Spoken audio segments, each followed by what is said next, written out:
Okay, everyone, welcome back to Eye Opener Society and welcome back to our official Thursday night sermons with myself and our cosmic fairy princess, Lizzie. This is the third time, which should be a charm. I've been trying to get us live across both Facebook as well as YouTube, and we weren't coming across live on Facebook, so we should have it up. But before we begin the sermon, important message to everybody. I want to give everyone our church email. It is churchofeos@gmail.com. Send us a quick email and let us know if you would like to be on our mailing list, because I want to set something up for the future events that we know we're having coming up. It's going to give you where we are, what we're doing, schedules for our shows, schedules for the meditation. And it's also a way that you could contact us. So if you would like to hear a topic on our sermon, or be it on our Monday with the Ministers program, reach out to us. Or maybe you just want to work with us, reach out to us. churchofeos@gmail.com. churchofeos@gmail.com. I think we're set. We're now live. I just got the word. We're on Facebook. We're on YouTube. So let's jump in. My name's Gary Dean. I'm the founding member of Eye Opener Society. And when we do these sermons, we want you to take something away from it. Hopefully, something inspires you, something sparks inside of you. And with that, there's magic that you forgot that you had. That's what this sermon is about. When was the last time you truly felt alive? I mean, not the kind of alive where you're simply breathing and going through the motions. I mean, the kind of alive where your heart raced, your soul smiled, where time itself seemed to have disappeared. You remember that feeling? And maybe it was your first kiss. Maybe it was hearing a song that instantly transported you back to a happier time. Or maybe it was walking through a county fair with the lights glowing all around you. Or you were sitting around a campfire with people who you loved. Maybe it was watching lightning dancing across a summer sky while warm rain fell on you. Maybe it was the first time someone told you that they loved you. Whatever that moment was, it wasn't just an event. It was energy. If it was life reminding you what it feels like to be fully awake, the tragedy is not that those moments ended. The tragedy is that too many people spend the rest of their lives believing those feelings ended with them. But they didn't. Those moments changed you. Every beautiful experience left something behind. Every laugh has left a spark. Every act of kindness left some sort of light, and every joyful memory planted a seed inside of your soul. Those seeds never die. They just simply wait for someone to water them again. And yet, look at what we've become. We replay our failures. We rehearse our fears. We relive our heartbreaks. And we become historians of our own suffering. If you ask someone about the hardest day of their life, many can describe it in perfect detail. But ask them about the happiest moment they've ever experienced, and suddenly they have to stop and think. It's weird. We've trained ourselves to remember pain better than joy. We become collectors of darkness while ignoring the treasure chest full of light that is already inside of us. And what if we changed that? What if we became students of joy instead of prisoners of pain? What if we chose to remember every beautiful feeling we've experienced and carried it into each new day? Think about the people who light up every room they enter. Have you ever noticed them? It's not because their lives are perfect. It's because they made a decision. They decided that hope deserves more attention than fear. Gratitude deserves more attention than complaint. That kindness deserves more attention than judgment. That love deserves more attention than hate. That's real power. That's real magic. It's not the kind you read about in books, the kind that changes families, the kind that heals friendships. the kind that inspires complete strangers because emotions, they spread. Fear spreads, anger spreads, and bitterness spreads. Hey, but so does joy, compassion, laughter, and hope. One genuinely joyful person can completely change the atmosphere of an entire room. Have you noticed that? One smile can start another. One encouraging word can rescue someone's day. One act of kindness can restore someone's faith in humanity. So never underestimate the energy you carry into the lives of other people because your spirit speaks before your mouth ever opens. People don't just hear your words, they feel your presence. So why not become someone whose presence brings peace? Why not become someone whose energy reminds people that life is still beautiful? Why not become the person who walks into darkness carrying light? Because here's what I believe: every wonderful memory you've ever experienced is still alive inside of you. Every sunset, every celebration, every moment of wonder, every victory, laugh, tears of happiness, every one of them still belongs to you. No one can steal them, no one can erase them. No difficult season can destroy them. They are part of who you are. And when you choose to remember them, not just once, but every day, you begin changing something extraordinary. You change the way you see the world. You stop looking for reasons to be miserable. You begin noticing reasons to be grateful. So you stop expecting the disappointment in life. You begin expecting possibility. You stop surviving and you begin living. That is the transformation. That is the alchemy. It's a miracle. It's magic.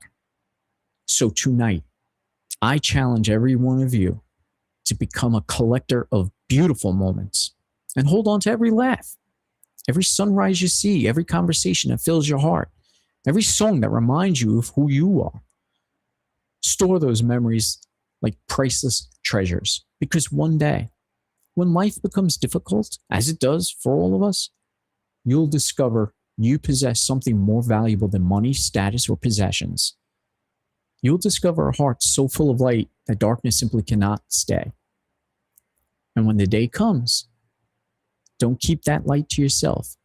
Share it, smile more, encourage people more, forgive people more, love each other more. Remind this world that hope is still alive because the greatest magic has never been hidden in the stars. It's never been locked inside of ancient books. It's never belonged to a chosen few. It's always lived inside the human heart. We may choose to awaken it and we can choose to share it. And may we leave this place determined to become the light someone else has been praying to find. So, thank you. And may peace, love, and light guide each of you on your journey. I thank you for joining me. Up now is our cosmic fairy princess, who I'm excited to hear because we never know what we're talking about from each other. So I thank you again. We're going to bring Lizzie in. And Lizzie, hang on one second. Let me get myself out of here. Okay, thank you very much for your talk today. It was very inspiring and thought-provoking. Today, I want to talk about the evolution of cats and dogs. Um, sorry, I thought it was a funny. Okay. So I'm no expert, and this is just a very brief summary of how I've come to understand how they've evolved based on the information that I've been able to consume about them, and metaphors are just how I learn about the world. So dogs evolved to trade with us. They kept other predators away, we fed them. They started coming along to hunt with us, and we fed them. They carried things for us, loved us, and learned to soften their play with us, so we fed them. And some of us let them sleep in our homes. Cats evolved to hunt. We have mice problem that was eating or contaminating entire villages' grain stocks. And this was life or death for people, could wipe out the entire village over winter. And honestly, humans didn't really know what to do about it. And then when the feline hunter found the mice always around the grain, they started venturing in more to do exactly what it was already doing when it was on its own, hunting. This saved and progressed us people just as much as the dog's contribution did. Dogs thrived by earning his place. A dog creates value by directly serving others, and the cat thrived by being itself. The cat creates value by fully expressing who they are. And I think a lot of the systems in our culture, and probably many cultures, has a tendency to teach us how to evolve in society like a dog. Appear friendly and helpful. A good dog does what it's told and works when there is work to be done and rests when they aren't needed. And I think a part of many people's awakening can be metaphorically described by your transition to being a cat in society. Be yourself, be you, enjoy the passion of whatever you're hunting in life. Notice when you go over to people's houses and they have a dog, they always want to show off what tricks the dogs know, what the dog will obediently do for a reward of food or approval. The cat doesn't do tricks. The cat, assuming it's not a skittish cat, sits on the sofa deciding if this person is going to pet them or not. Because I too was taught in public school and social media and the news. So I know that for a lot of people, this sentiment might trigger a lot of thoughts about how it's supposed to all be about the community and that that's a selfish approach to just sit on the couch like that. But maybe also maybe you might be stuck on the idea that dogs are better because I know that this metaphor in general will strike a lot of people. But the truth is that neither of these approaches are better.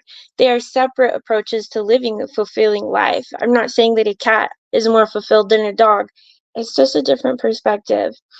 And this is a metaphor, don't forget. No, I don't suggest sitting around and seeing if people want to come and pet you and care for you. But what I'm saying is that you don't need to perform tricks in order to earn life and love. When the obedience to society falls, I don't think it'll be the end of the world looking destruction that they lead us to believe because society likes it when we do the tricks for them. I think when we stop performing obedience and start authentically living to our own instincts, I think our instincts will improve. And I think that everything will shift in a place that actually works better for all involved, including the person now confused and frustrated that you're no longer performing tricks for them. Just, give them a moment to evolve with you. The ancient dog owner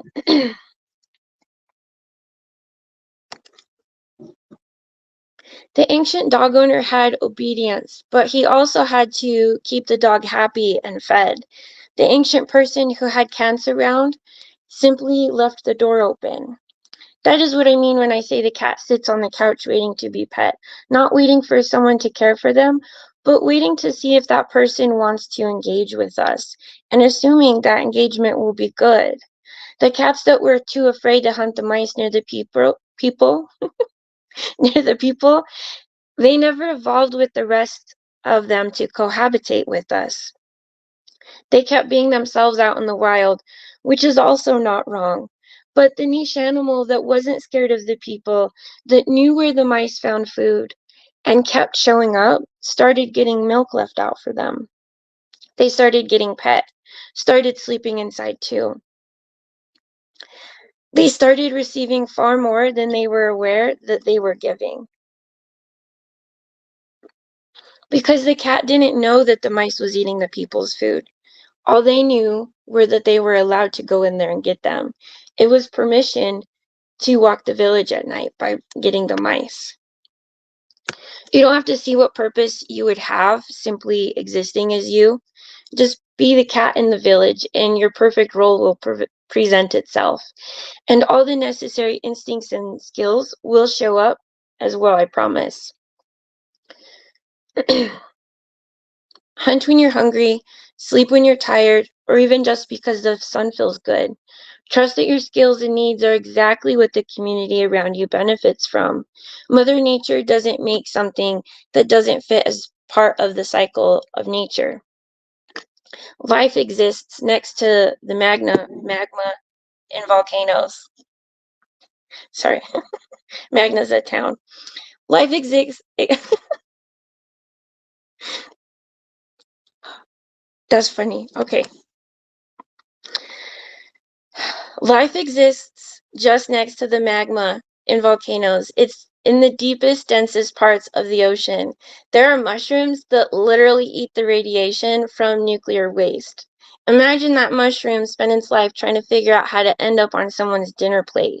It's really easy to serve ourselves up on a platter, assuming that's where our value comes from. But maybe your value is not to be consumed or to obey. Maybe you're just a fierce little kitty living its best life, getting happy and as fat as it wants to. Maybe you're a little bacteria thriving in the heat that would melt most people's faces off. Whatever it is that you're doing a really good job. And however it is that you evolve, it will benefit both you and the world around you.